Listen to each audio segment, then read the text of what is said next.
Alright, let's take a look at multiplying binomials.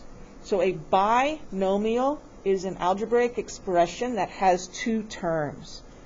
So for example, x plus 3 multiplied by x plus 8. This is an example of multiplying two binomials. X plus 3 is a binomial. It has two terms. X is one term, 3 is your other term. X plus 8 is another binomial. X is your first term, 8 is your second term. So one way to multiply binomials is by thinking that we are multiplying length times width of a rectangle. And so I have one factor, x plus 3, and another factor, x plus 8. And I'm going to multiply each term by the other.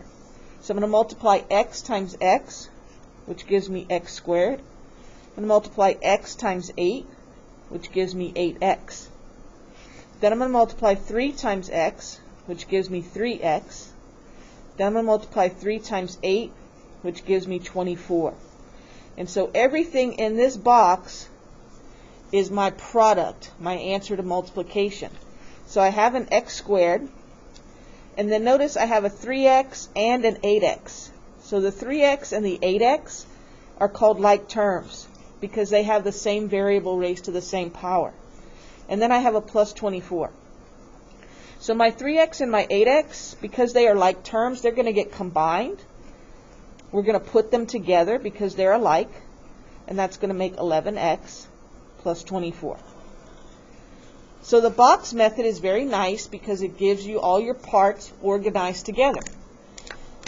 So another way to do your multiplying is to not draw the box, but to still do the same process. You're going to take x and you're going to multiply it by each term. So x times x equals x squared. And then you take your x and you multiply x times 8 and you get 8x. You see that's the same thing you got in that column of the box. Then you take your number 3 and you multiply 3 times x and you get 3x. And you multiply 3 times 8 and you get 24. And then your 8x and your 3x are like terms, so they get added together and you get 11x plus 24. So it doesn't matter to me if you show you're distributing with arrows or if you want to show you're distributing with a box method. Either way, you will get the same answer. Alright, let's look at another example where we bring in some negatives. What if I have x plus 2 and I multiply by x minus 9? So if I do the box method,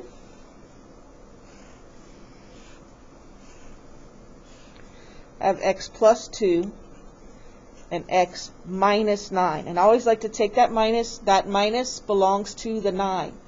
X plus negative 9 is the same as x minus 9. So I have x plus x is x squared. X times negative 9 is negative 9x. 2 times x is 2x. And 2 times negative 9 is negative 18. Then when I combine these like terms, I get x squared minus 7x minus 18. Alright, so here's another example. What if I have a problem and it says x minus 5, close parentheses, squared?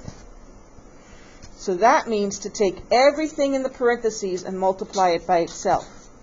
X minus 5 multiplied by another x minus 5. So if I do my box method, and if you prefer the other method, that's okay. You can work it that way. We'll still get the same answer. X minus 5, x minus 5. X times x is x squared. Minus 5 times x is minus 5x. X times minus 5x is minus 5x. And then remember, a negative multiplied by a negative is a positive. So I get 25. And I come in here and combine these like terms, and I get x squared minus 10x plus 25. Alright, let's look at one last situation. And that is if I have something like x minus 10 times x plus 10.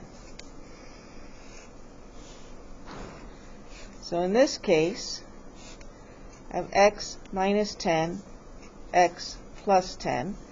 X times x is x squared. X times 10 is 10x. Minus 10 times x is minus 10x. And minus 10 times 10 is negative 100.